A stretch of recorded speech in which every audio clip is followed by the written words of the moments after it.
성령이여 성령이여 우리를 예수께로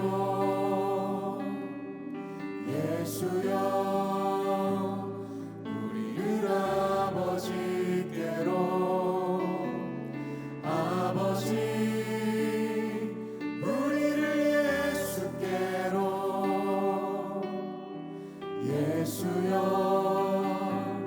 우리를 성령께로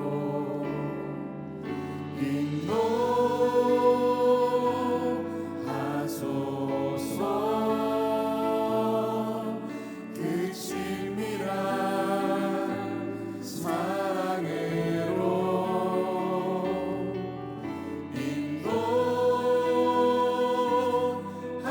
인도하소서. 그 영원한 삶으로 성령이여 성령이여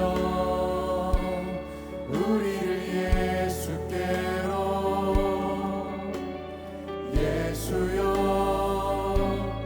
우리를 아버지께로 아버지 우리를 예수께로 예수여 우리를 성령께로 성령이여 성령이여 우리를 예수께로 예수여 예수여 우리를 아버지께로 아버지 아버지 우리를 예수께로 예수여 우리를 성령께로 인도하소서.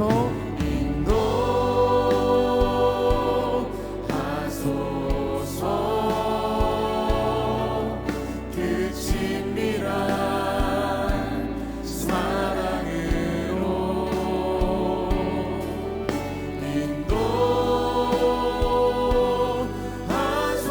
인도하소서. 그 영원한 삶임을 한 번 더 인도하소서. 인도하소서.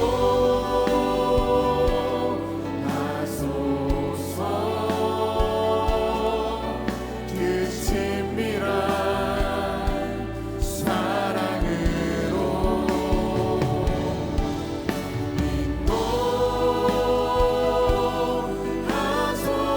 인도하소서. 그 영원한 우리 한 번 더 고백합시다. 주님 인도하소서.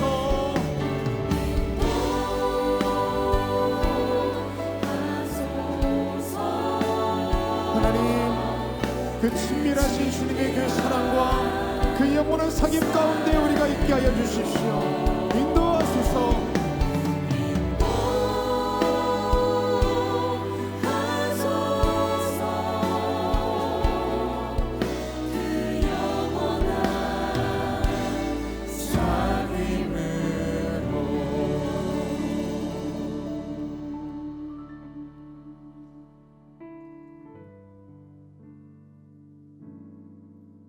이 시간 가운데 계신 성령님, 그 주님의 은혜로 예수 그리스도의 그 희생을 보게 하시고 그 희생 가운데 하나님의 사랑 가운데 내가 거할 수 있게 하십시오. 그 성령님 나와 함께 하여 주시고 삼위일체의 그 주님의 은혜가 오늘 이 자리 가운데 있게 해 주십시오. 우리 그렇게 마음을 주님께 드리면서 인도에 가실 그 주님 신뢰하며 다 함께 통성으로 기도하겠습니다. 하나님, 오늘 이 시간도 주님께서 함께 하셔서 성령이시여 우리 가운데 좌정하여 주시사 나를 위해 십자가 흘려 돌아가신 예수 그리스도의 그 희생을 보게 하시고 그 희생을 통하여서 하나님 아버지의 사랑을 깨닫는 시간으로 함께하여 주시옵소서. 그 삼위일체 되시는 그 주님의 인도하심이 오늘 예배 가운데 있게 될 줄 믿습니다. 그 주님의 그 친밀하심으로 나와 함께하여 주시고 그 사랑으로 나에게 역사하여 주시옵소서. 오늘 이 시간도 주님의 그 은혜만을 사모하며 나아갑니다. 우리의 모든 마음 가운데 찾아오셔서 우리의 공허한 마음 위에 성령의 단비로 채워주시고 늘 아버지 깎이고 상처받은 내 육신과 내 몸과 내 영혼 가운데 함께해 주시사 우리 마음을 치유하시고 어루만지시는 주님의 사랑 가운데 오늘 거하도록 인도하여 주시옵소서. 살아계신 성령 하나님 이곳에 찾아오시사 우리 마음 가운데 일하여 주시옵시고 내 모든 생각과 내 모든 인생과 내 모든 감각들을 띄워주시사 하나님 그 사랑 가운데 거하도록 인도하여 주시옵소서. 나를 인도하실 주님만 신뢰합니다. 나를 이끌어가실 그 주님만 신뢰합니다. 아버지 이 시간도 함께해 주시사 내 모든 생각과 내 모든 감각과 내 모든 영적인 모든 일들 가운데 함께하시고 도와주시옵소서. 주님만 신뢰합니다.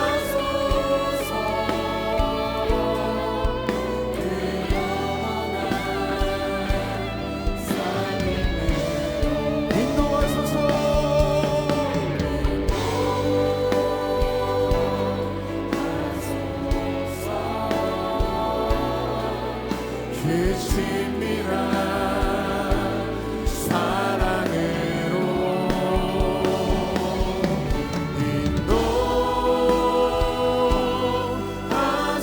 인도하소서. 그 영원한 다시 한번 삼위일체 하나님 우리 가운데 인도하여 주시옵소서.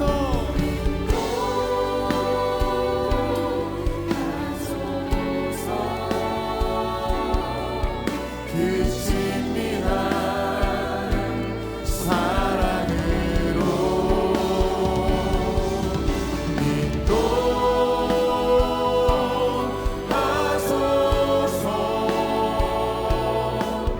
그 영원한 사귐으로.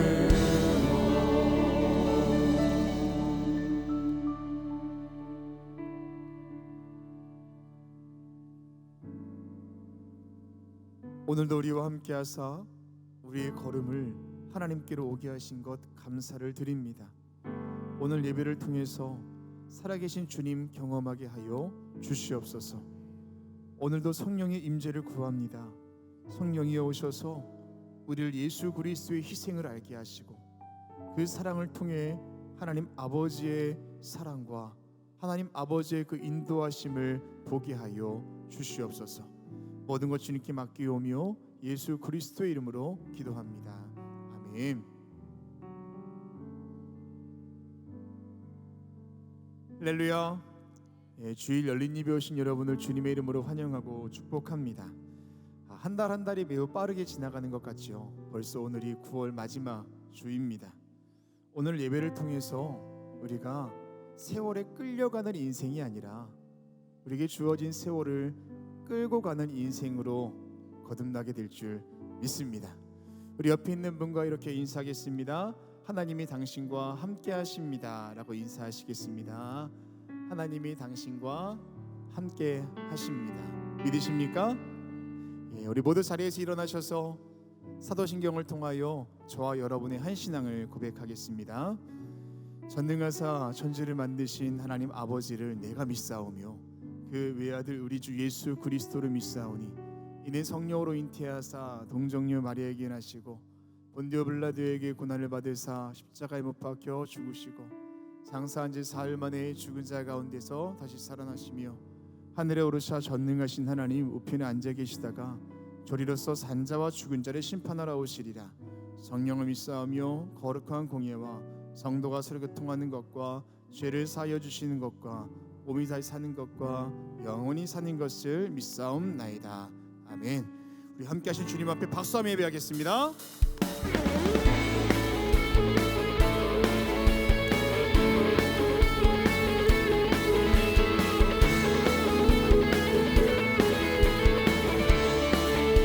온 세상 창조주 온 세상 창조주 온 세상 구원자 모든 것 이기신 능력에 다시 한번 온 세상 창조주 온 세상 구원자 모든 것 이기신 능력에 하나님 모든 만물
계속 주께 경배해. 다시 한번 믿음을 드리며 고백합시다.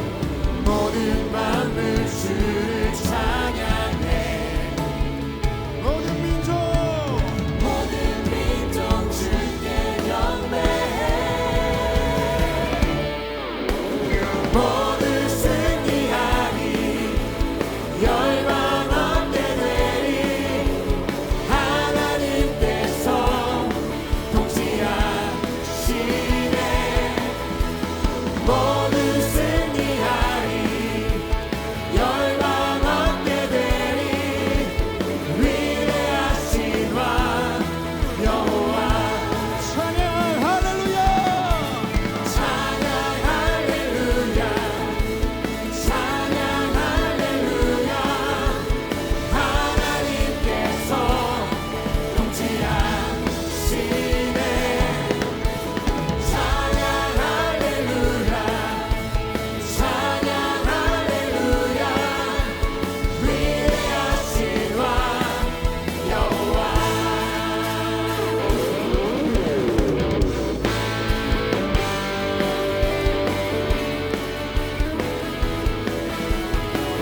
전능하신 그 주님을 인사하며 다시 한번 찬양을 나아갑시다. 나의 반석이신 하나님, 행하신 모든 것 완전하시네. 나의 생명 되신 하나님, 내게 행하신 일 찬양합니다. 다시 한번 찬양합시다. 나의 반석이신 반석이신 하나님, 주님 내 인생 가운데 행하신 모든 것이 완전하심을 믿음으로 선포합니다. 나의 생명 되신 나의 생명 되신 하나님, 내게 행하신 일 찬양합니다. 아멘. 신실하신 하나님, 실수가 없으신 좋으신 나의 주. 신실하신 하나님, 실수가 없으신 좋으신 나의 주. 나의 반석이신 나의 반석이신 하나님, 행하신 모든 것 완전하시네. 주님 그렇습니다. 나의 생명 되신 하나님, 내게 행하신 일 찬양합니다. 신실하신 하나님 신실하신 하나님, 실수가 없으신 좋으신 나의 주. 신실하신 하나님, 실수가 없으신 좋으신 나의 주. 한 번 더 신실하신 하나님 신실하신 하나님, 실수가 없으신 좋으신 나의 주. 아멘. 신실하신 하나님, 실수가 없으신 좋으신 나의 주.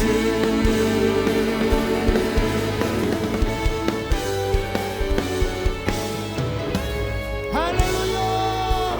신실하신 하나님 그 전능하신 그 주님이 우리 인생의 주인 되심을 믿음으로 고백합니다. 그 주님 앞에 감사와 영광의 박수 올려드립시다.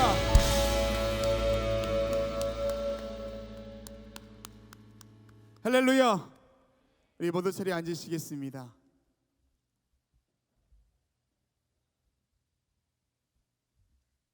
우리 인생으로 할 수 없는 것이 너무나 많이 있습니다.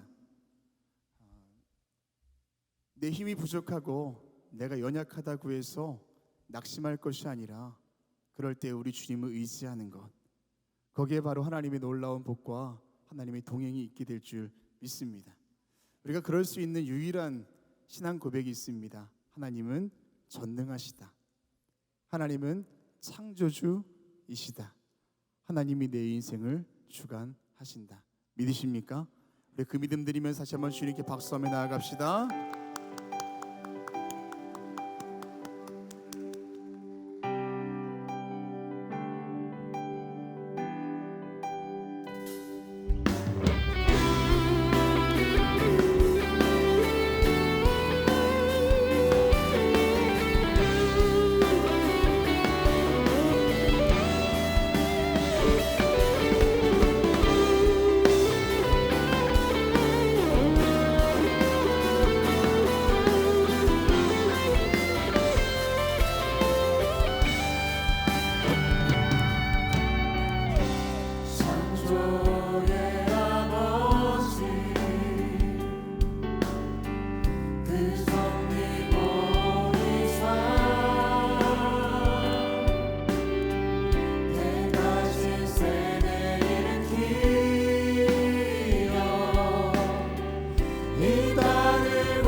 열방 가운데 함께 하십니다.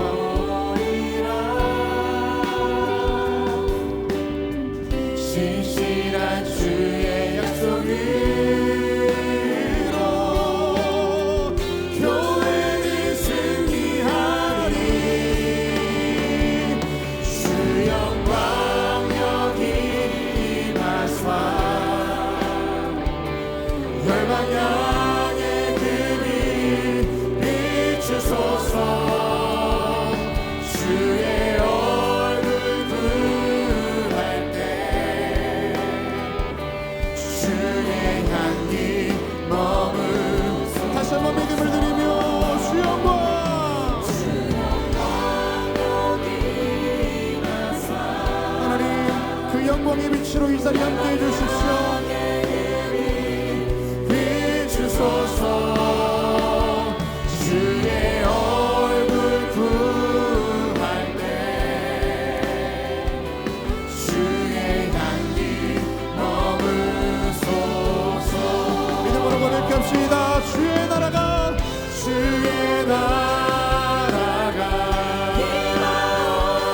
임하옵시며 주님의 뜻이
위대하신 주 위대하신 주 찬양의 위대하신 주 모두 알게 되리라 위대하신 주 한번 더 고백합시다. 위대하신 주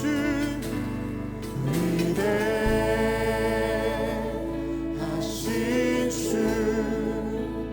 찬양의 위대하신 주 모두 알게 되리라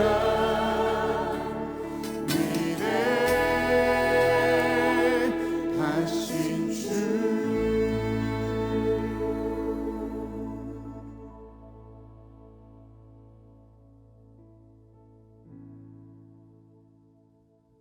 위대하신 주님의 그 이름과 능력이 저와 여러분의 삶을 통하여 흘러갈 줄 믿습니다.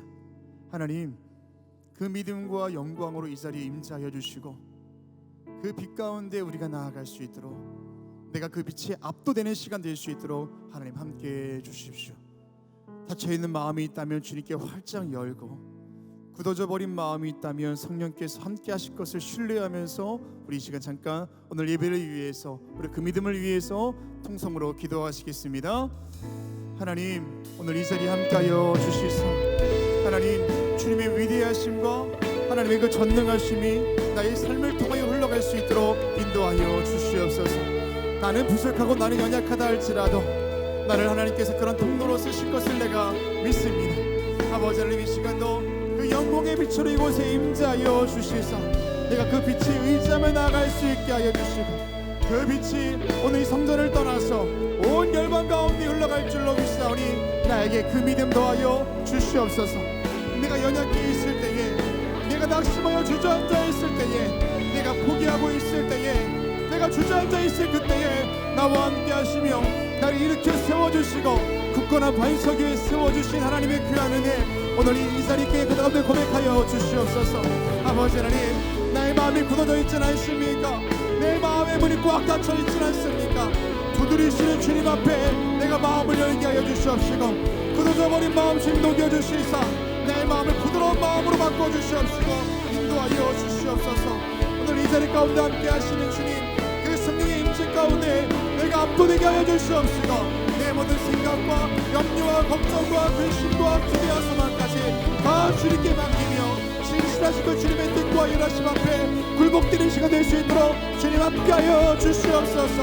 아버지, 이 시간도 성령이 있어 내 마음 가운데 오시옵소서. 이 자리에 전용하여 주시사 예배하는 모든 순간순간들이 하나님의 은혜 가운데 거하도록 주여 도와주시옵소서.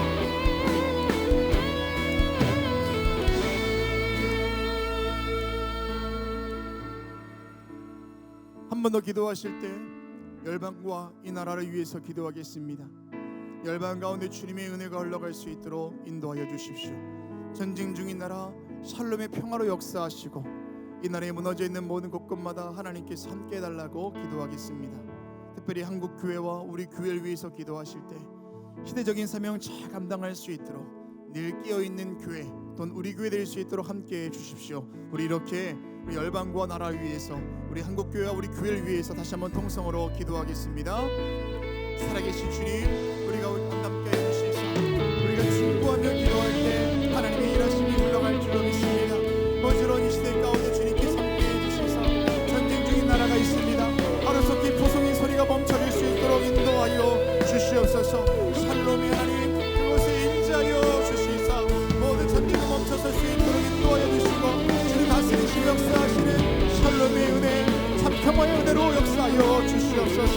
이 나라 대한민국 가운데도 함께해 주시사 주님의 은혜가 필요한 곳이 너무나 많이 있습니다. 정치, 경제, 사회, 문화, 안보의 안정을 회복시켜 주시옵소서. 아버지, 무너져야 될 것들 무너지게 하시고 제거될 것들 제거되게 하여 주시옵시고 다시 한번 개정될 것들은 개정되게 하여 주시사 하나님의 은혜 가운데 진리의 터 위에 숨어는 대한민국 될 수 있도록 도와주시옵소서. 이 나라 가운데 세워진 모든 교회들마다 기억하여 주시사 받은 바 사명 잘 감당할 수 있게 하여 주시옵시고 그 뜻과 중심 가운데 함께 해주시사 늘 성령 충만 주시옵소서. 우리 교회 가운데 함께 하시는 주님, 그 믿음의 반석에 우리 교회를 세우셨사오니 함께하여 주시사 주님의 사명 잘 감당하는 우리 교회 될 수 있도록 인도하여 주시옵소서.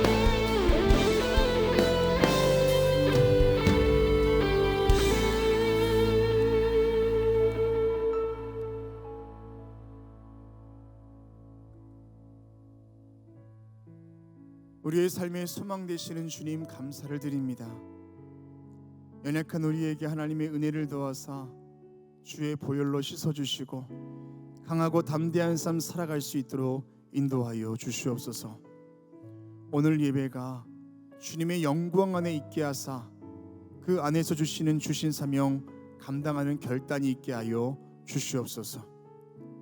빛이 되시는 주님, 세계와 열방 가운데 있는 어둠의 권세 물리쳐 주시고 진리의 영으로 함께하사 이 시대가 바른 길 가게 하여 주시옵소서.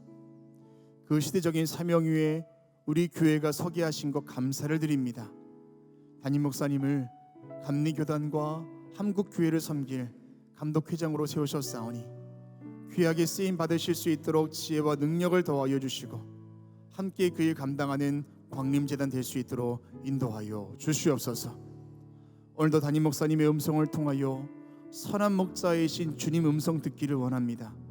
주시는 말씀을 삶에 바르게 새길 수 있게 하시고 귀하게 살아가는 우리가 될 수 있도록 도와주시옵소서. 전능자이신 예수 그리스도의 이름으로 기도합니다. 아멘.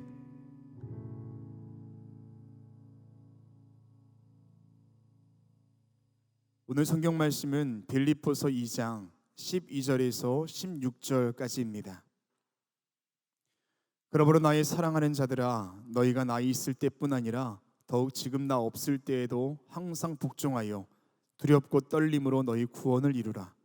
너희 안에서 행하시는 이는 하나님이시니 자기의 기쁘신 뜻을 위하여 너희에게 소원을 두고 행하게 하시나니 모든 일을 원망과 시비가 없이 하라.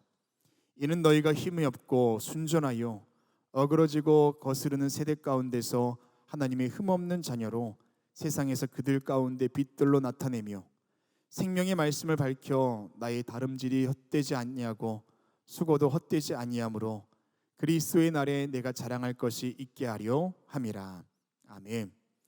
이제 유다지파과의 찬양 후에 담임 목사님 나오셔서 두렵고 떨림으로 이룰 구원이란 제목으로 말씀 선포해 주시겠습니다.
세상 모든 정욕과 나의 모든 욕망은 십자가에 이미 못을 받았네.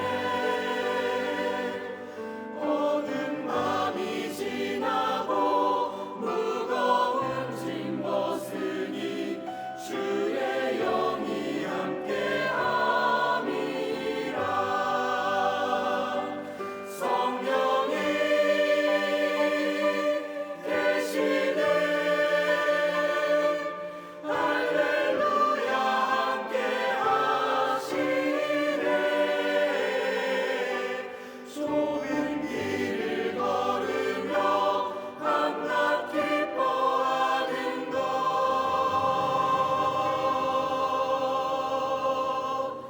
주의 영이 함께함이라.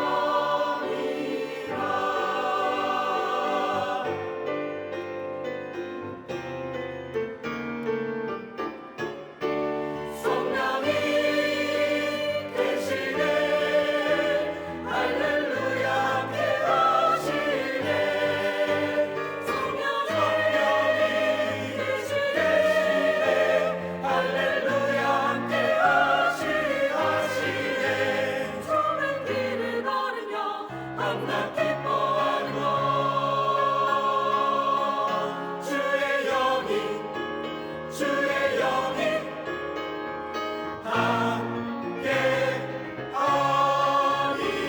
함께하리라. 주의 영이 함께하리라.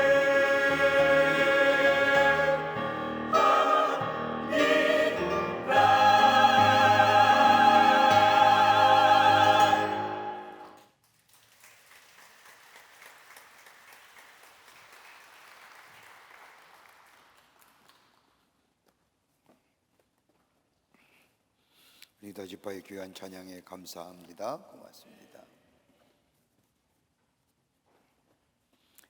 몇 년 전에 리더스 다이제스트라고 하는 잡지에서 이런 제목의 기사가 실린 적이 있습니다. 운 좋은 사람이 되려면 행운을 부르는 습관을 가져라 라는 제목의 아티클입니다. 다분히 세속적 관심을 불러일으킬 만한 기사의 내용입니다. 이걸 좀 우리가 돌려서 얘기한다면 복의 사람이 되려면 복을 부르는 습관이 무엇이냐라고 제목을 좀 바꿀 수가 있겠죠. 복을 부르는 사람의 습관. 이 저자는 짧은 글에서 이렇게 세 가지 조건을 얘기합니다. 즉 복을 부르는 습관의 사람이 되어 복 받는 사람이 되려고 하면 첫째로 열린 마음의 소유자가 되라는 겁니다.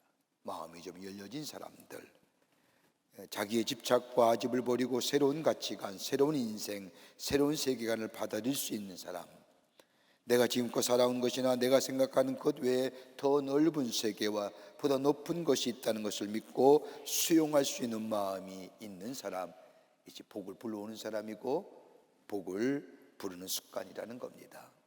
좀 열려진 세계, 열려진 마음의 사람들, 다른 것을 받아들일 수 있는 사람.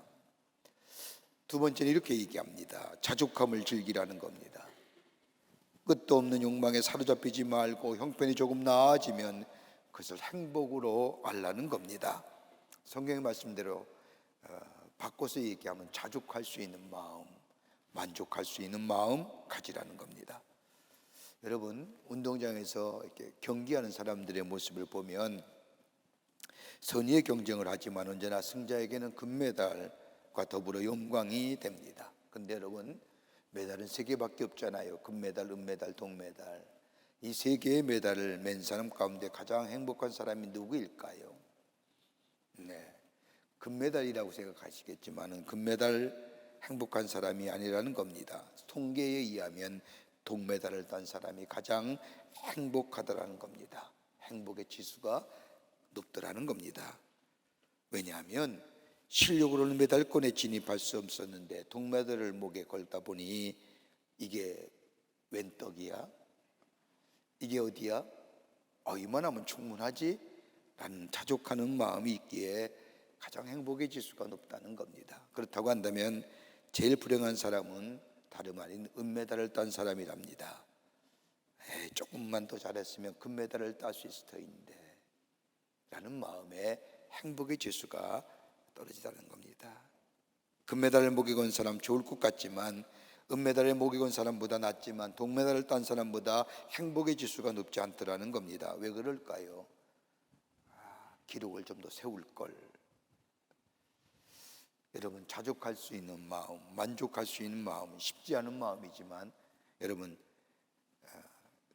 지금이 예전보다 낫지 않습니까? 지금이 예전보다 못합니까?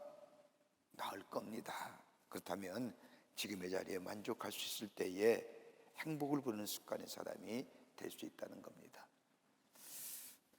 즉 마음의 자세, 즉 태도와 자세의 문제라는 겁니다. 세 번째가 있다고 한다면 복을 맞이할 수 있는 법을 배우라는 겁니다. 복은 있다. 나에게도 기회가 있다. 아직 복된 자리가 있다. 아직 정상은 비어 있다. 좀 진취적이고 능동적인 생각을 가지고 삶을 살아가라는 겁니다. 그러면 그 인생이 복을 부르는 습관의 사람이 된다고 합니다. 그러면서 버려야 할 것이 있습니다. 이것들 우리 마음속에 좀 버려야 할 것이 몇 가지가 있는데, 하나는 강한 분노입니다. 부정적인 분노. 자꾸만 화를 냅니다. 화낼 문제도 아니고 내가 간섭할 문제도 아닌데 이유 없이 화가 납니다. 분노가 일어납니다. 이럴 때에 얘기하는 게 뭐예요? 의분이라고 얘기합니다. 공분이라고 얘기하지만 아닙니다. 부정적인 분노지요. 두 번째는 강한 욕망입니다. 여러분, 욕망이 강하면 뒤따르는 것이 있다고 한다면 그것이 시기와 질투입니다. 강한 욕망으로 인한 시기와 질투가 생기면 걷잡을 수가 없지요. 거기에 자기 상실이 이루어지고 자기 관리에 부족이 나타나고 과정은 생략하고 결과만을 추구하는 사람이 됩니다. 또 하나 버릴 것이 뭐예요? 자기 연민입니다. 연민입니다. 자기를 속이는 거지요. 문제는 자기를 속이는데 자신은 모르고 있다는 겁니다. 모르고도 아는 척, 아는 것도 없으면서 있는 척, 자기는 불쌍한 척, 그거 버려야 된다는 겁니다. 그럴 때에 우리는 복된 인생으로 복을 부르는 습관의 사람으로 살아갈 수 있다고 이야기합니다. 여러분, 오늘 본문의 말씀으로 들어가 볼까요? 오늘 본문의 말씀은 바울이 로마에 감옥에 있을 때에 빌립보 교회 성도들에게 편지한 내용입니다. 여러분, 바울이 본래는 소아시아 비두니아를 넘어서 소아시아로 복음을 전하러 가려고 했습니다. 다 준비했습니다. 또 후원자도 생겼습니다. 그런데 성령께서 막으시지요. 환상 가운데 마게도 사람이 나타나서 손을 들어들면서 우리와 건너와 우리를 도우라고 하는 이야기를 들은 이 바울은 비두니아를 거쳐서 소아시아로 넘어간 것을 바꿔서 마게도냐로 갑니다. 마게도냐의 선교를 개최하면서 처음으로 도착한 것이 바로 빌립보입니다. 여러분, 옛날 유대인들은 외지에 가면 제일 먼저 들리는 것이 어디냐면 회당입니다. 회당에 가면 그 지역의 정보를 가르쳐주고 그 지역의 모든 이야기를 해줄 뿐만 아니라 회당에서 먹고 잘 수가 있었습니다. 그래서 유대인 여행자들은 외딴 곳에 가면 제일 먼저 방문한 장소가 회당인데, 바울은 빌립보에 갔을 때 빌립보에 유대인을 위한 회당이 없었습니다. 그래서 바울은 그 당시에 거리에 나가서 복음을 전합니다. 그때 만난 사람이 누구요? 자주장사 루디아입니다. 그녀에게 복음을 전하고 그의 가족이 예수 믿어 구원받게 하고 세례까지 주었습니다. 그리고 길거리에서 점을 치는 한 소녀를 고쳐주자 그 주인의 고소로 인하여 빌립보 감옥에 갇히게 됩니다. 바울과 실라가 감옥에 갇혀서 찬송하고 기도할 때에 옥문이 열려지고 그로 인하여 간수와 간수의 가족이 예수를 믿고 세례를 받고 빌립보 교회의 시작이 됩니다. 그뿐 아니라 그렇게 시작한 빌립보 교회의 사역이 바울 선교의 사역에 얼마나 큰 도움을 줬는지 모릅니다. 빌립보서 1장 3절과 5절의 말씀을 보면 내가 너희를 생각할 때마다 나의 하나님께 감사하며 간구할 때마다 너희 무리를 위하여 기쁨으로 항상 간구함은 너희가 첫날부터 이제까지 복음을 위한 일에 참여하고 있기 때문이다. 빌립보 교회를 생각할 때마다 세 가지 단어가 생각나는 겁니다. 하나는 감사, 또 하나는 기쁨이에요. 또 하나는 복음의 일에 동참하는 거예요. 바울은 빌립보 교회를 생각할 때마다 이 세 가지의 단어가 생각하여 늘 설레는 마음이 있었습니다. 기도하는 공동체지요, 선교하는 공동체지요, 선교 지향적인 공동체요, 구원을 경험한 공동체입니다. 그런데 이 바울이 빌립보에게 오늘 성경 말씀에 편지하기를 구원을 이루라 얘기합니다. 구원 지향적인 공동체가 되라는 겁니다. 개인적으로는 구원 지향적인 가치관의 사람이 되라는 겁니다. 여러분, 우리가 다 구원받은 사람 아닙니까? 다 예수 믿어 구원받은 자이 아닙니까? 여러분, 우리가 구원을 받은 사람인데 도대체 구원을 이루라고 하는 말이 무슨 말일까 반문할지 모르시겠지만은 그리스도인의 삶은 구원 지향적인 삶이라는 겁니다. 구원받았지만 구원의 완성을 향하여 나아가는 존재가 우리 그리스도인의 삶이라는 겁니다. 여러분, 신학적으로 말하면 우리가 예수 믿어 구원받았어요.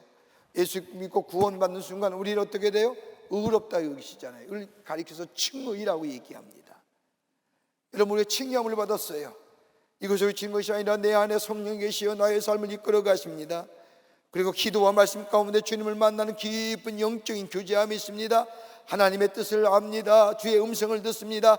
말씀에 따라 삽니다. 성령의 인도함 받는 삽니다. 이럴 때 뭐가 일어나요? 내 안에 성화가 이루어지는 겁니다.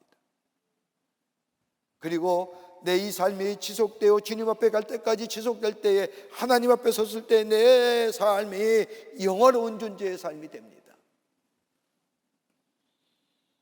그러니까 어떻게 보면요, 칭의서부터 성화와 영화의 과정, 우리의 신앙의 여정이 구원지향적인 가치관을 가진 사계관을 가진 삶이라는 겁니다. 구원을 완성을 향하여 나아가는 존재. 여러분, 우리를 향한 하나님의 소원이 무엇일까요? 하나님의 뜻은 분명하게 나타납니다.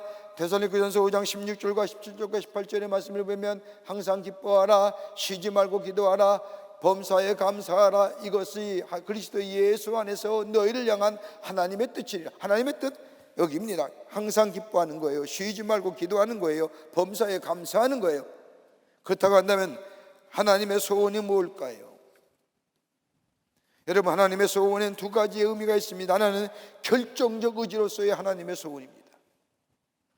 어떤 사건이나 일에 결정적인 하나님의 소원, 하나님의 뜻이 있다는 겁니다.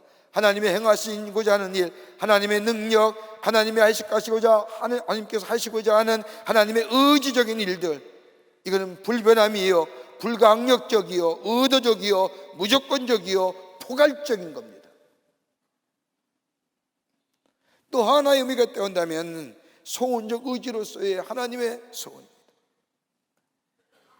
여러분, 이 소원적 의지로서의 하나님의 뜻이라고 한다면 다분히 인격적이며 개인적이며 자원적이며 선택적이며 조건적인 겁니다.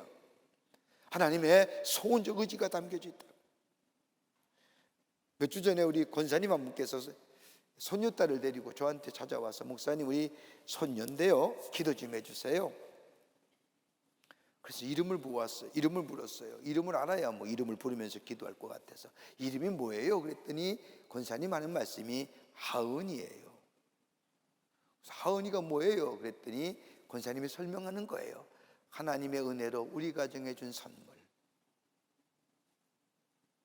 그뿐 아니라 하나님의 은혜가 이 딸에게 넘쳐라 하나님의 은혜 가운데 자라가기를 바라는 부모의 심정, 부모의 소원적 의지가 담겨져 있는, 그래서 이름을 하은이라고 지었다는 겁니다.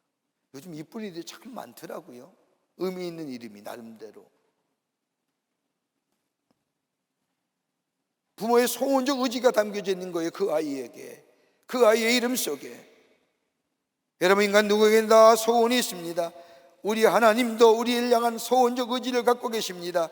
오늘 빌립보서 2장 13절의 말씀을 보면 너희 안에 행하신 이는 하나님이시니 자기의 기쁘실 뜻을 위하여 너희에게 소원을 두고 행하게 하시니라. 하나님 우리에게 소원을 두고 계시다는 겁니다. 우리는 하나님의 소원을 가진 자.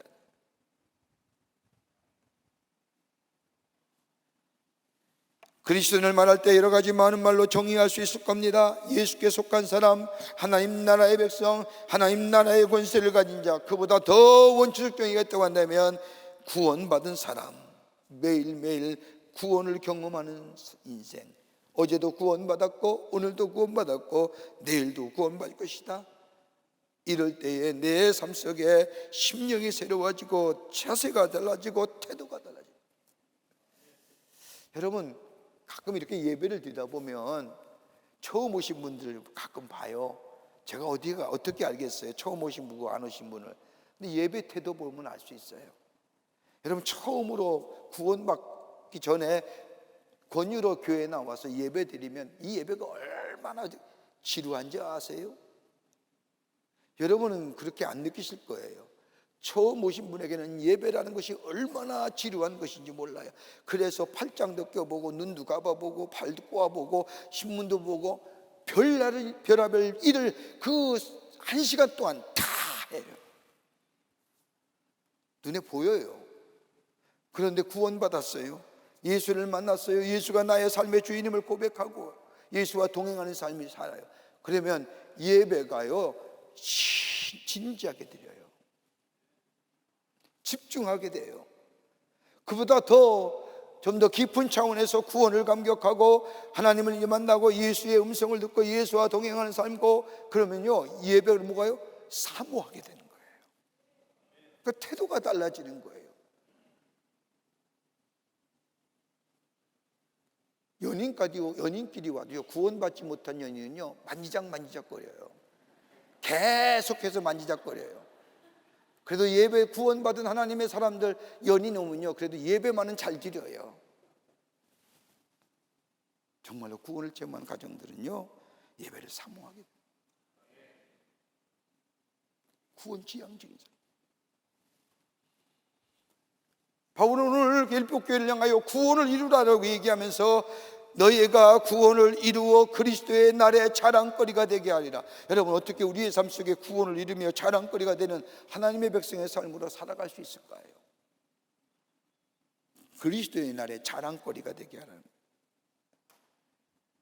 오늘 본문의 말씀을 통해서 함께 말씀을 나누기를 원합니다. 첫째로 하나님의 거룩한 소원이 있음을 기억하라는 겁니다. 하나님의 거룩한 소원을 이루어가라는 겁니다. 오늘 2장 13절의 말씀을 보면 너희 안에 행하신 이는 하나님이시니 자기의 기쁘신 뜻을 위하여 너희에게 소원을 두고 행하시나니. 여러분 예수 믿고 구원받은 사람은요 하나님의 기쁘신 뜻을 위한 하나님의 거룩한 소원이 있다는 겁니다. 한 사람 한 사람에게 소원을 갖고 계신다는 겁니다. 여러분 우리의 인생의 여정을 걸어가면서 힘들고 어려운 인생의 여정 가운데 여러분 그런 생각 안 하셨나요? 나는 혼자야, 나라는 존재 별거 아니야, 나라는 존재 초라한 존재야, 난 아무것도 아니야 라고 생각하신 적이 없나요? 그러지 말라는 겁니다. 여러분 이사야서 49장 16절의 말씀을 보면 나는 내 이름을 내 손바닥에 새겼다고 말씀합니다. 나는 나 자신에게 실망한다 할지라도 우리 하나님은 나에게 실망하지 않는다는 겁니다. 내가 나를 버린다 할지라도 하나님 절대로 나를 버리지 않는다는 겁니다. 왜요? 우리를 향한 하나님의 소원이 있기 때문이에요. 하나님이 나를 향한 소원 갖고 계신다는 거예요. 그것이 구체적으로 어떻게 어떤 모습으로 내 안에 하나님의 소원이 있는지 모르지만 하나님 나를 향하여 깊은 소원 갖고 계신다. 여러분 소원에는요 행동이 있어야 되잖아요. 여러분 여기서 너희에게 소원을 두고 행하시나니 여기서 행한다고 하는 말은 에너지예요. 하나님의 소원이 나에게 있는데 그 소원을 그냥 두고 기다리신 것이 아니라 그 소원을 두고 행동하신다는 겁니다. 내가 못하면 하나님이 하십니다. 내가 버리지 못할 때에 하나님이 버리게 하십니다. 내가 겸손하지 못할 때에 나를 겸손하게 해주십니다. 내가 사랑하지 못할 때에 나를 사랑하게 해주신다는 거예요. 왜요? 나를 향한 하나님의 소원이 있기 때문에. 그러니까 우리의 삶이 얼마나 소중한 삶입니다. 얼마나 귀한 삶일까요?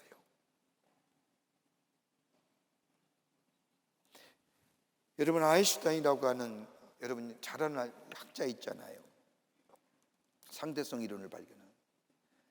여러분 말년에 아인슈타인이 얼마나 우주에 관한 것들 가지고 하나님의 말씀을 전하고 하나님의 말씀을 해석했는지, 그가 조금만 더 살았다고 한다면, 아니 좀 더 일찍 예수를 믿었다고 한다면 아마 훌륭한 신학자가 됐을 것이라고 하는 것이 일반적인 사람들의 평가입니다. 근데 그의 이야기 가운데 이런 얘기 하나 있습니다. 그가 말년에 쓰는 글인데, 우주에는 힘이 있다는 겁니다. 근데 이 우주에는 보이지 않는 에너지가 있는데, 그 보이지 않는 에너지 속에는 도덕성과 윤리성이 자리 잡고 있는데, 그 힘과 직선상에 일치하게 되면 거기에 건강도, 거기에 성강도, 거기에 행복도 보인다는 겁니다. 그러나 이거 벗어나게 되면 그 인생 실패한 인생으로 전락한다는 겁니다. 보이지 않는 힘과의 일직선상에 있다는 게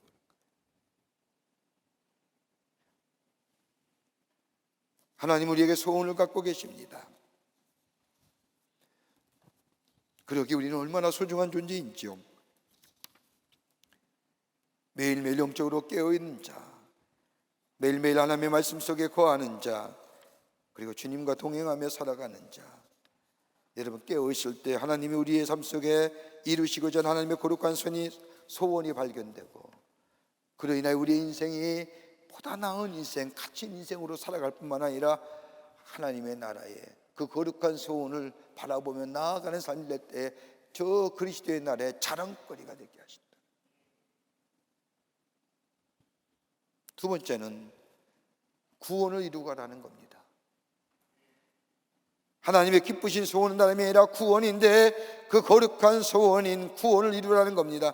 2장 13절의 말씀을 보면, 자기의 기쁘신 뜻을 위하여 너희로 소원을 두고 행하게 하시나니, 하나님이 우리에게 자신의 기쁘신 뜻이 소원을 주셨는데 그것을 구원이라고 얘기합니다. 그러니까 구원을 이루어가라고 하는 것은, 구원은 유례적 사건이 아니라 지속적인 사건이요, 영속적 사건이라는 겁니다. 여러분, 한 번 구원받았다고 해서 구원이 완성이에요? 아니잖아요. 어제도 구원받았다면 오늘도 구원받는 거고요, 내일도 구원받는 거예요. 매일매일 우리 안에 구원의 사건이, 구원의 역사가 일어나는 거예요. 여러분, 구원이라는 단어는 소테리아라고 얘기하는데 온전함입니다. 여러분, 우리가 한 번 딱 구원받았다 해서 우리 안에 온전함이 있을까요? 우리가 한 번 구원받았다고 해서 우리 안에 소테리아, 온전함의 역사가 있냐 말입니다. 아니잖아요. 여러분, 우리가 거룩하다고 얘기하는데, 내가 거룩하니 너희도 거룩하다고 하라고 얘기하시는데, 내가 예수 딱 한 번 믿어 내 삶이 거룩한 사람이 되나요? 아니잖아요. 여러분, 거룩한다는 게 구별되자는 거예요. 세포레 때 분리된다는 거예요. 이렇다 본다면 구원은 이례적 사건이 아니에요. 지속적인 사건이고 영속적 사건이에요. 이 소원을 하나님이 우리에게 불어주셨다는 거예요. 그런데 가만히 보세요. 구원의 주체는 내가 아니라 하나님이에요. 하나님이 행하신다는 거예요.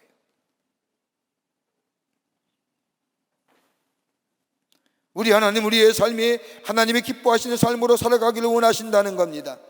여러분, 가만 보십시오. 우리가 흔히 이야기하면서 야, 인간이 되거라, 사람이 되거라, 이런 얘기 하잖아요. 무엇일까요? 인간의 길을 포기한 사람, 사람이 되기를 포기한 사람에게 하는 말일 겁니다. 그런데 우리 하나님은 결코 우리를 포기한 적이 없다는 거예요. 사람은 포기할 수 있어도 우리 하나님은 절대로 우리를 포기하지 않으신다. 여러분, 누가복음 15장의 탕자의 비유 보세요. 아들이 집을 나갔어요. 아들 오기만 기다리는 거예요. 그냥 단순히 기다리는 것이 아니라 저 동구밭에 가서 기다리는데, 우리 아버지는 아들에 대해서 변함없이 기대하고 있는 거예요. 여러분, 사무엘하 9장 8절 이하의 말씀을 보면, 다윗의 절친이었던 요나단이 아들이 하나 있었습니다. 이름이 무비보셋인데, 사울왕과 요나단이 전쟁터에 나가 죽잖아요. 이제 그러니까 패족이 된 거예요. 멸족이. 근데 이 하녀가 무비보셋을 데리고 가다가 그만 떨어뜨리는 바람에 다리가 부러졌네요. 일평생 다리를 저는 장애로 살아요. 사울도 죽었죠. 요나단도 죽었죠. 다윗이 왕이 됐죠. 다윗은 요나단과의 우정을 생각하면 뭐예요? 무비보셋을 찾아오라는 거예요. 아무리 찾아도 없는데 저 산중턱에 숨어 지나는 무비보셋을 찾아서 다윗에게 데려옵니다. 다윗 앞에 선 이 무비보셋, 다윗은 그에게 새로운 옷을 입히며 새로운 존재성을 상징하는 것으로 그들에게 채워지며 식탁을 같이 둘러앉습니다. 그때 무비보셋 다윗에게 말합니다. 죽은 개와 같은 나를 왜 돌아보십니까? 나는 죽은 개와 같은 존재에 불과합니다. 나는 말할 수 없이 천하고 쓸모없는 존재입니다. 그런데 다윗은 이 이야기를 들고 그렇게 생각하지 않습니다. 비록 장애가 됐다 할지라도 그는 자기가 사랑했던 친구 요나단의 아들인 것이요, 즉 요나단을 본 것이요, 자신을 사랑했던 요나단을 생각해서 하나밖에 없는 소중한 아들로 생각합니다. 그리고 같이 겸상을 합니다. 내가 나를 어떻게 보느냐가 중요한 것이 아니라 우리가 기억하고 생각할 것이 뭐예요? 하나님이 나를 어떻게 보고 계시냐, 다른 사람이 나를 어떻게 바라보느냐가 중요한 것이 아니라 우리 하나님이 나를 어떻게 보고 계실까. 그러게 다윗은 그의 시편의 8편 4절에 말하기를 인자가 무엇이가 한데 주께서 저를 권고하시나이까, 내가 누구입니까? 하나님의 사랑받는 자라는 겁니다. 바울은 로마서 8장 38절에 와서는 이렇게 얘기합니다. 나는 확신합니다. 죽음도 사망이나 생명이나 천사들이나 권세자들이나 현재일이나 장래일이나 능력이나 높음이나 기쁨이나 다른 어떤 피조물이라도 우리를 우리 주 예수 그리스도 안에 있는 하나님의 사랑에서 끊을 수 없느니라. 내가 사랑받는 자격이 있는, 사랑받을 만한 자격이 있느냐 없느냐 따질 것이 없다는 겁니다. 난 사랑받는 자입니다 라고 합니다. 누가 나에게 이 하나님의 사랑을 받을 수 있느냐 없느냐 얘기할 수 있는 자가 누구냐? 아무도 없다는 겁니다. 하나님의 사랑을 받고 사는 자가.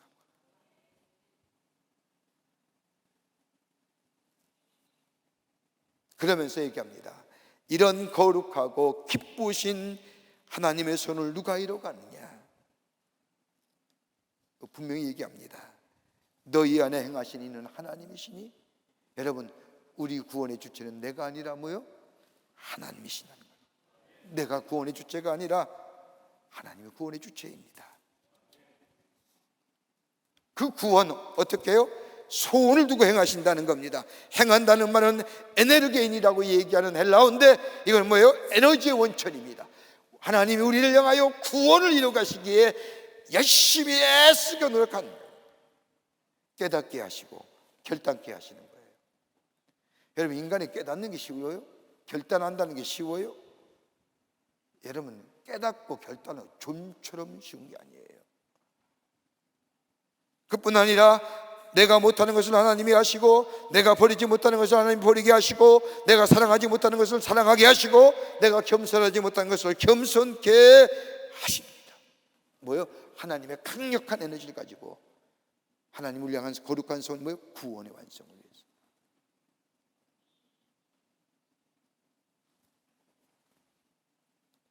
내가 아플 때에도, 내가 곤고할 때에도, 내가 어려움을 당할 때에도 하나님 뭐요? 우리에게 구원을 이루시기 위한. 여러분 믿잖아요, 우리가요. 우리 하나님 좋으신 하나님이라고. 한 번도 우리 주님은 우리를 포기한 적이 없으십니다. 하나님이 주도적으로 우리를 향한 구원의 역사를 이루어 가시고 지속적으로 우리를 구원을 완성시켜 가십니다. 주님과 함께 구원을 이루는 거예요. 끝으로 원망과 시비함이 없어야 한다는 겁니다. 오늘 2장 14절과 15절의 말씀을 보면 모든 일 원망과 시비 없이 하라. 이는 너희가 흠이 없고 순전하여 어그러지고 거스는 세대 가운데 하나님의 흠 없는 자녀로 세상에서 그들 가운데 빛들로 나타내며, 다른 말로 하면 하나님의 자녀로서 세상 가운데서 흠이 없는 자녀로 세상 속에 빛으로 나타내기 위해서, 살아가기 위해서는 원망과 시비 없으라는 거예요. 여러분, 불평함이 없어야 된다는 겁니다. 사람에 대한 원망하게 되면 그 원망과 불평이 결국 어디로 가요? 하나님께로 향하는 겁니다. 여러분, 이스라엘 백성을 보세요. 출애굽에서 하나님의 약속의 땅인 가나안 땅에 가려고 하면 직선거리로 열흘 길이에요. 근데 성경 말씀을 보면 40년을 걷게 하십니다. 왜 그렇게 하셨을까요? 여러분, 이스라엘 백성은 430년 동안 애굽의 노예 생활했던 자입니다. 하나님의 택하신 백성이라는 존재도 잊어버렸습니다. 그들의 조상이요, 믿음의 조상이요, 아브라함과 이삭과 야곱도 잊어버렸습니다. 내가 어떤 사람인지, 내가 누구인지 알지 못합니다. 하나님의 백성으로서의 회복이에요. 그러기에 이스라엘 백성을 광야의 40년의 길을 돌면서 이적과 표적 가운데 저들은 하나님의 사람, 하나님의 백성, 하나님이 함께 하시고 하나님이 도우시고 하나님이 준비하시고 하나님의 귀한 역사들을 경험하면서 아하, 내가 하나님의 사람이라는 것을 깨닫게 됩니다. 그런데 문제는 뭐예요? 가는 곳마다 40년에 저들의 입에서 떠나지 않는 것이 뭐예요? 불평하고 원망입니다. 그래서 바울은 뭐예요? 출애굽의 1세대가요, 출애굽하여 가나안 가기 전에 광야에서 죽은 이 길은 뭐예요? 마음의 죄, 입술의 죄, 불평과 원망의 죄라는, 원망 가진 거 아니에요? 또 하나, 시비하지 말라는 거예요. 너희가 마지막 때에 흠없는 자로서 빛들로 나타나는 삶을 하면 시비가 없어야 된다는 겁니다. 시비란 이기적인 생각입니다. 여러분, 하나님 밑에 시비할 수 있을까요? 우리 하나님, 우리가 고백할 때마다 합력하여 서울을 이루신 하나님이시여, 좋으신 하나님이시여, 우리 하나님이 행하신 일은 해피엔딩이여 라고 고백하는데, 여러분, 우리를 통하여 하나님의 거룩한 소원이 있어 그 소원을 이루어 가시는데 우리가 그 소원에 대하여 시비할 수 있을까요?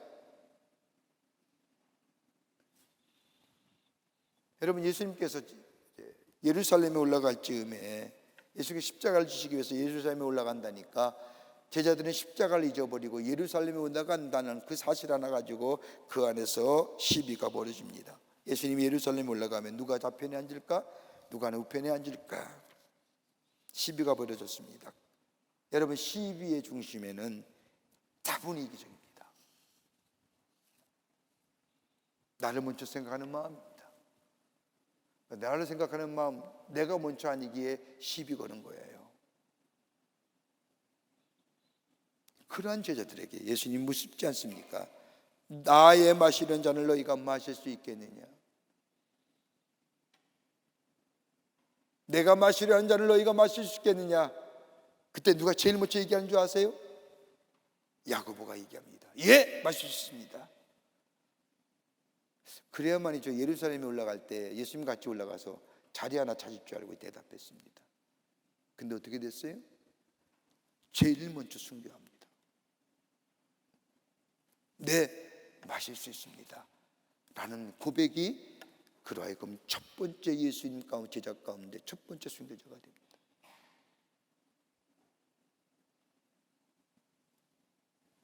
사랑하는 성도 여러분, 우리 하나님 먼저 생각하며 사시자고요.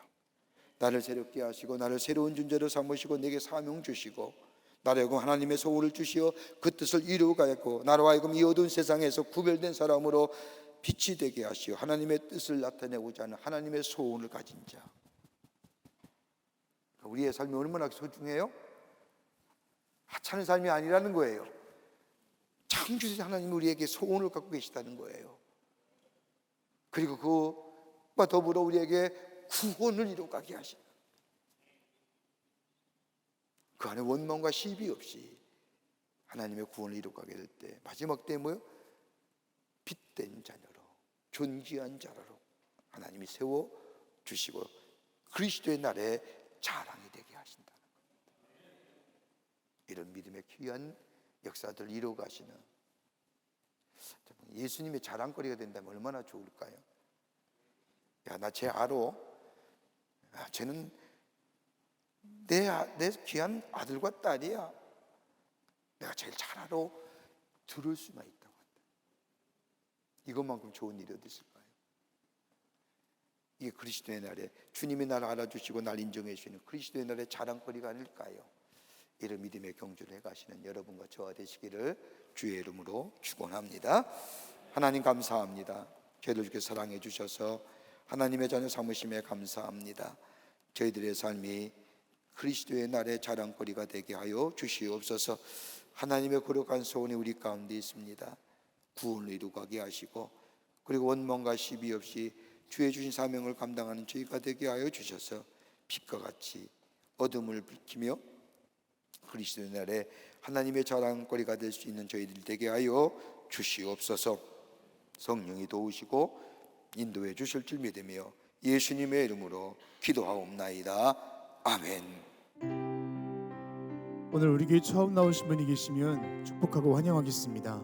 새가족까지는 되지 않았지만 우리 처음 나오신 분 계시면 앞으로 나와주시면 중심으로 환영하겠습니다. 예, 이제 주변에 있는 분들 바라보시면서 우리 마음을 담아서 함께 축복하며 찬양합시다.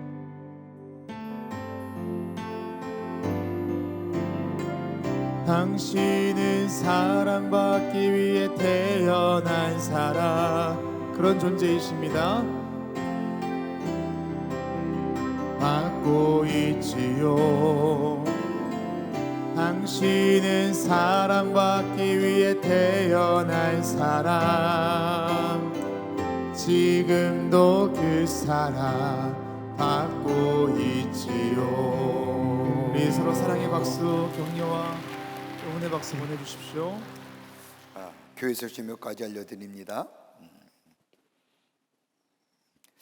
부족한 사람이 지난 금요일에 목요일에 있었던 기독교 대한감리회 감독회장 선거에 감독회장으로 선출이 되었습니다.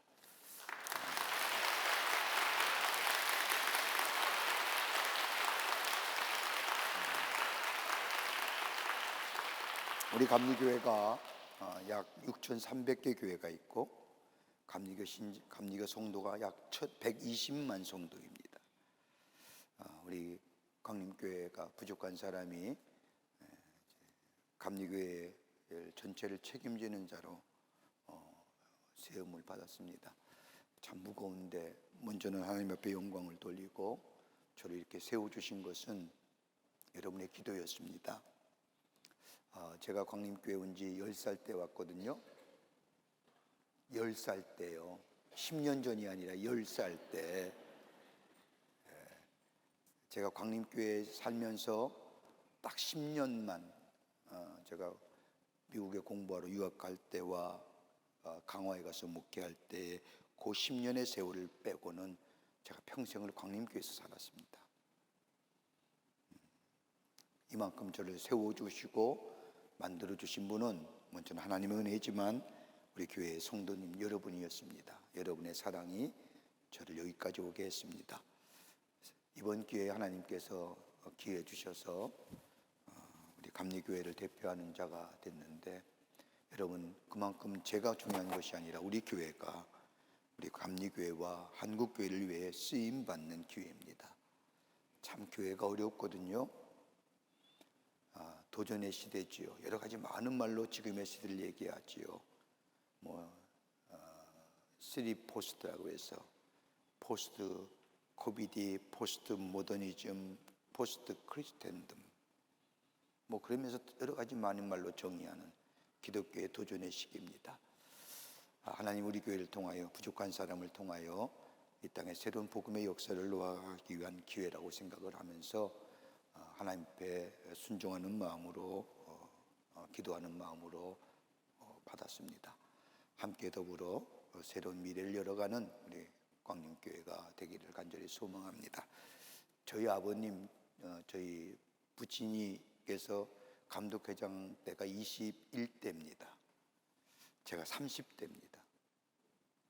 그러니까 그렇게 하기도 쉽지 않은데 하나님이 허락하여 주셨습니다. 다시 한번 하나님 앞에 영광을 돌리고 여러분의 기도와 또 사랑과 격려에 감사의 말씀을 드립니다. 고맙습니다.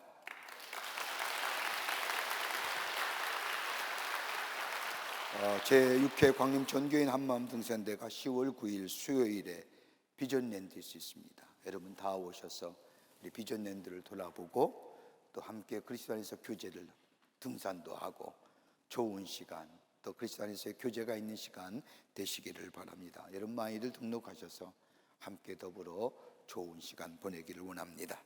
주계산상기도회가 오는 10월 12일 토요일 오후 4시 본당 예배실에서 있습니다. 여러분 오셔서 함께 기도하는 나라 위에서 교회 위해서 여러분의 가정을 위해서 기도하는 그런 시간이 되기를 바랍니다. 우리 교회 사회사업위원회에서는 사랑의 동전 모으기 캠페인을 합니다. 다음 주에 여러분에게 조그만 저금통 하나를 날라드릴 텐데 여러분 가정에 이렇게 돌아다니는 동전 많지요. 요새 동전 안 쓰잖아요. 다 카드 쓰고 또 뭐 인터넷 뱅킹하고 뭐 전자수첩, 전자지갑 하면서 다 안 쓰는데 간혹 가다가 쓸 때에 동전들 받을 때마다 처치 곤란이잖아요. 그 동전 은행 가도 참 은행원들이 별로 좋아 안 하는 것 같아요. 용서하십시오. 여기 혹시 은행에 계신 분 계시면. 그래서 참 그 처치가 곤란한데 그것을 여러분 내년 다음 주에 여러분에게 저금통 같은 것을 드릴 겁니다. 거기다가 넣어서 모아 가지고 오시면 제가 그걸 취합해서 우리 사회의 어려운 이웃들, 소외당한 이웃들에게 도움이 되려고 합니다. 여러분들 많이들 함께 참여해 주시기를 바랍니다. 저도 매번 동전 모아서 나중에 환전할 때 보면 참 번거로운데 여러분 이런 기회에 좋은 일에 함께 참여하자고요. 동전 계시죠? 왜 대답을 안 하세요? 안 하려고 하는 것 같아요. 아까우세요? 아니죠. 가져오시면 얼마라도 괜찮습니다. 함께 참여하며 좋은 선한 일에 동참하시는 기회가 되시기를 바랍니다. 광림교회를 위한 호스피스 소인교 교육이 오는 10월 8일 날 개강합니다. 여러분 몇 번씩 얘기하지만 잘 사는 것도 중요해요. 웰비잉도 중요해요. 근데 더 중요한 것이 있잖아요. 잘 죽어야 되잖아요. 웰다잉. 호스피스는 그걸 같이 나누는 겁니다. 그러니까 죽음에 대한 준비가 없으니까 삶이 질서가 없잖아요. 여러분 내일 죽는다고 한다면 우리는 오늘 어떻게 살아야 될 건가? 여러분 오늘처럼 정말 진지하게 살 날은 없을 거예요. 내일 마치 죽음이 찾아온다면 이걸 미리 우리가 배우고 훈련하고 연습하는 기회입니다. 많이들 참여하시기를 바랍니다. 10월 예배하는 구선교와 십선교에서 봉사해 주시겠습니다. 오늘 강단 미안 27교구의 조원하 원사님 가정에서 자녀들과 함께 최재식 집사님을 추모하며 장식해 주셨습니다. 선교구와 교구 소식 선교회 모임들 보시고 다 참여하시기를 바랍니다. 결혼하실 가정이 있습니다. 축하해 주시고요. 지난 한 주간에 어려움을 당한 가정들이 계십니다. 여러분 위해서 기도해 주시고 위로해 주시기를 바랍니다. 10월 5일서부터 이제 수능 시험이 가까웠습니다. 우리 고3 수험생을 위한 40일 기도회가 시작합니다. 여러분 이것만큼 뜨거운 기도회가 없습니다. 여러분들, 여러분의 자녀들, 수험생 있는 자녀들, 부모님들 함께 모여서 자녀 위해서 중보하며 하나님의 축복을 기리는 그런 기도회가 되기를 바랍니다. 그 밖에 광고들 보시고 기도와 관심과 참여를 부탁드립니다. 이제 하나님 앞에 봉헌하겠습니다.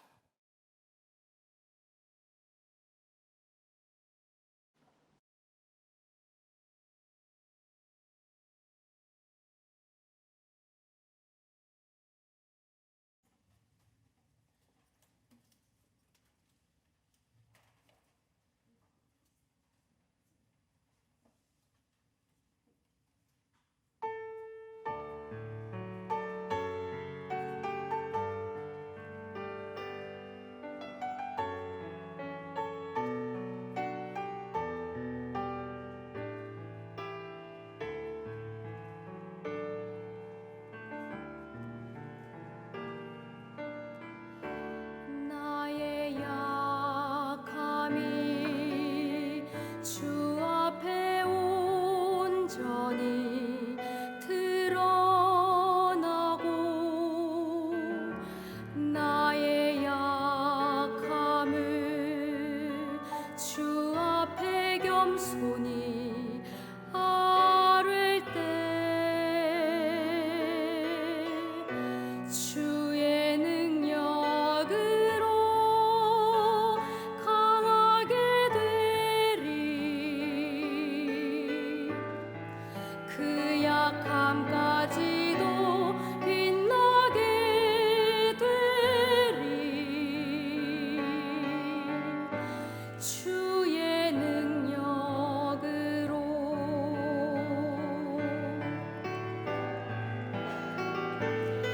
주 내가 나에게 줬던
밤까지도 빛나게 되리.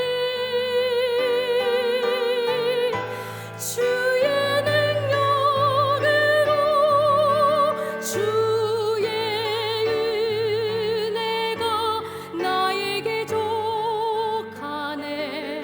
그 은혜가 나에게 족하네.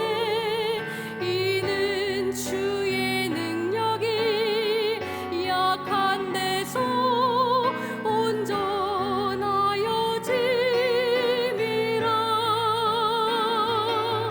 주 은혜가 나에게 족하네. 그 은혜가 나에게 족하네.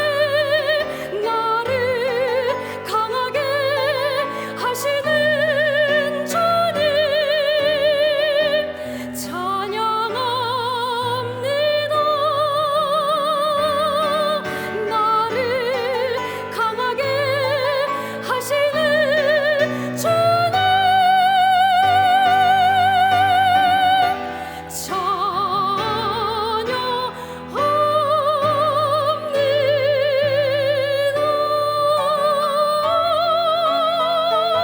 주 은혜.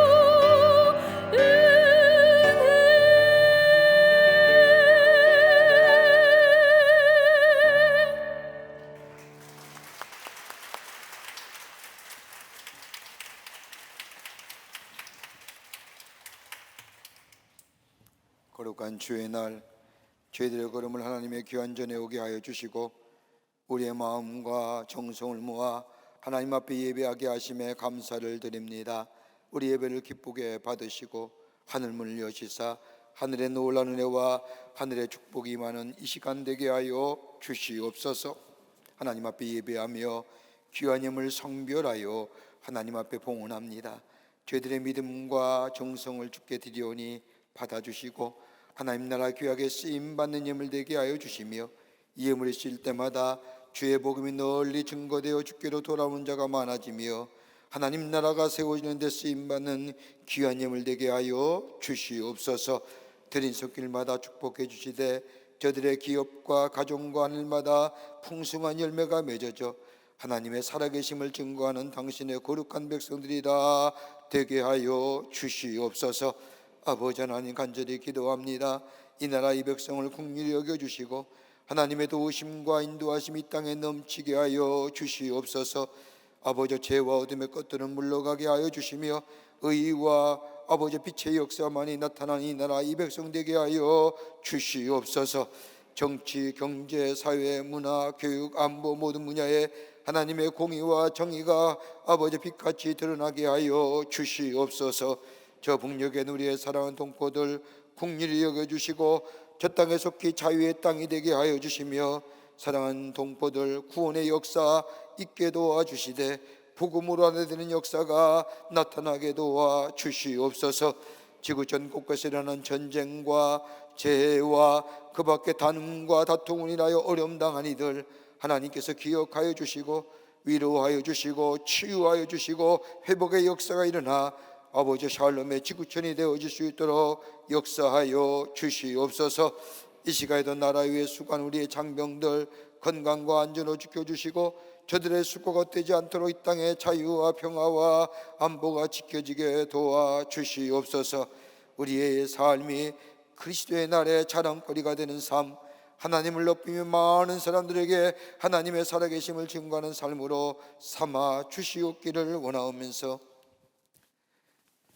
지금은 우리 주 예수 그리스도의 크신 은혜와 하나님 아버지의 한량없으신 사랑하심과 성령님의 인도하심과 교제하심과 교통하심이 거룩한 주의 날 주의 전 올라와 마음과 정성을 모아 하나님 앞에 예배하며 주신 말씀 마음에 새기고 그리스도의 날에 자랑거리가 되는 하나님의 영광을 드높이는 삶으로 살기로 결단하며 저 세상을 향하여 나아가는 당신의 거룩한 백성들 위해 주께서 지금으로부터 영원토록 함께 하시기를 간절히 축원하옵나이다.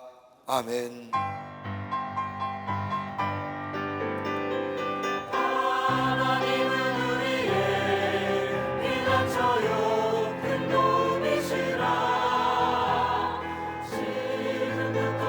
놓고